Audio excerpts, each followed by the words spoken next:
Never before have the skeletal remains of any animal created such excitement and controversy as when the Ethiopian remains of Lucy were moved to a museum in Houston, Texas for public display. Hello, my name is Eric Garloff. Lucy's appearance in Houston was scheduled to last from August 31st, 2007 to April 20th, 2008.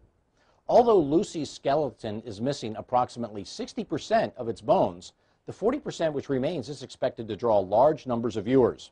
The artifacts are scheduled to return to Ethiopia in 2013.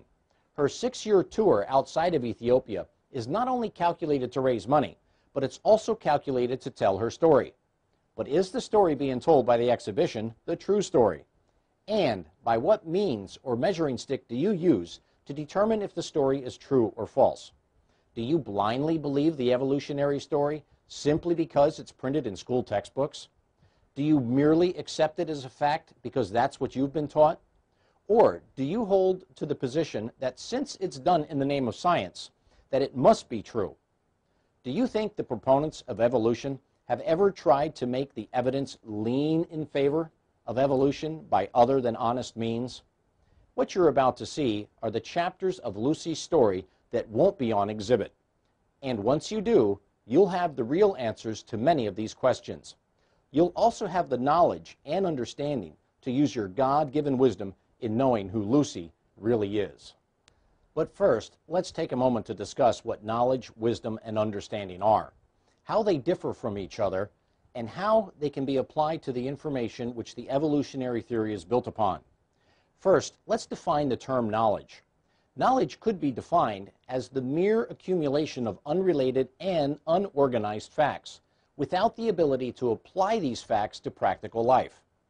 Understanding, on the other hand, indicates the ability to evaluate and organize facts, which in turn provides the foundation for wisdom. Once the knowledge base of facts is established, and the understanding of those facts takes place by properly studying and examining the facts, then wisdom comes into the picture as the ability to make honest and practical use of those facts, which is what we're going to do in this program. In the Bible's book of James, chapter 1 and verse 5, we find this statement which says, "If any of you lacks wisdom, he should ask God who gives generously to all, without finding fault, and it will be given to him." So you see, friends, if you have knowledge and understanding, all you need to do for wisdom is to ask God for it. So I'm asking you to keep an open mind as we begin examining the bones that have been unearthed and used to support the evolutionary theory. Examine these facts you're about to see. Seek an understanding of the truth they hold, and ask God to give you wisdom in forming your conclusion. Let's take a brief look at what science has learned regarding the fossil remains of 6 discoveries, which all held high hopes for being the so-called missing link in man's evolution. As we begin, I'd like to make this statement. If the evolution of humans from an ape-like ancestor is true, there should be 2 proof evidences, or 2 things which prove this theory. The first is the fossil record. The second is a mechanism for change, or in other words, tangible evidence that would suggest that it's possible to evolve from one type of species into another. We're going to begin by examining the fossil records of 6 discoveries from 1856 to 1974. Each of these fossils were used to support the theory of evolution. Once we have looked at these fossil records, we will then look at the mechanism for change. The 6 discoveries we're going to look at are, first, Neanderthal man; second, Java man; third, Piltdown man; fourth, Nebraska man; fifth, Ramapithecus; and finally 6th, which is Lucy. Much hope was placed on each of these discoveries as the missing link in the line of human evolution. But since each of these discoveries were made and proclaimed to the world, they have all been discredited and proven not to be the missing link. Since the first 5 are pretty much common knowledge, we'll only briefly mention them. However, since Lucy is still being heavily promoted as the missing link, we will spend a little more time examining her. Beginning with Neanderthal man. Here is the original artist sketch or drawing made of Neanderthal man. Please notice the unique blend of human feet, upright body, hairy ape-like appearance, and ape-like face. Neanderthal man was first found near Dusseldorf, Germany in 1856. He was drawn to look ape-like. But this rendering was wrong. Scientists have found that Neanderthal man used jewelry, played musical instruments, made paintings, was capable of speech, and buried their dead. Most anthropologists recognize burial as a very human and very religious act. But the strongest evidence that Neanderthals were fully human and of our species is that at 4 sites, Neanderthals and modern humans were buried together. These findings all point to the Neanderthals as being fully human. Also, the analysis of Neanderthal DNA failed to demonstrate any significant difference in DNA from modern humans. So, what conclusions can we come to about the Neanderthal man? We can conclude they were an isolated population of people living in a cold, harsh climate. They were artisans in that they used jewelry, played musical instruments, and made paintings. Their skeletons show that they had a protruding brow ridge, a stocky build, and short extremities. They buried their dead, and most importantly, they were 100% human. Now let's look at the facts concerning the bones of Java man. In 1891, Eugene Dubois found an ape-like skull cap and a human-like thigh bone 45 feet apart in East Java, Indonesia. The claim was that these bones were 500,000 years old. Rudolf Virchow, who is regarded as the father of modern pathology, stated at the time of the discovery concerning the skull cap, he said, "In my opinion, this creature was an animal, a giant gibbon, in fact."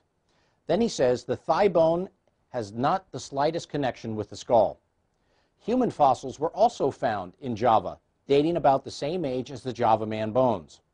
Since 1950, anthropologists and textbooks have been calling Java man Homo erectus, which is upright man, instead of its original name, Pithecanthropus, which means ape man. The conclusion about Java man is that human and ape-like fossils were found together and used to promote an intermediate transition. The thigh bone and the skull cap do not belong to the same creature. Now we turn our attention to Piltdown man. The facts about the bones of Piltdown man contain an interesting story. Piltdown man's story is similar to Java man in that bones from 2 different sources were used to promote this find. However, Piltdown man was taken a step farther. Piltdown man was an intentional deception. That's right. The bone fragments from 2 sources were fabricated or modified to fit into one skull and intentionally promoted as the missing link. These bone fragments were found between 1908 and 1912 in Piltdown, England. One fragment was that of a human skull, while the other was that of an ape-like jawbone. The claim was made that these bones were a 500,000-year-old missing link in the evolution of man. The New York Times ran an article titled "Darwin Theory Proved True." Piltdown man was featured in textbooks and encyclopedias. Then, in 1953, approximately 4 decades after the discovery of these bone fragments, scientists studied the bones and uncovered Piltdown man for the hoax that he was. They dated the bones to be only 600 years old. The conclusion of Piltdown man is that men deliberately combined the bones from different creatures in a deliberate hoax to fool the scientific community and mislead the world. Now we'll consider the facts about the bones of Nebraska man. This one is going to be very quick because all that was found in Nebraska man was a tooth. The fossil evidence for this tooth was discovered in 1922. It was used to support evolution in the 1925 Scopes trial. The claim was made that this tooth was a 1-million-year-old intermediate link. The truth turned out to be quite different, however.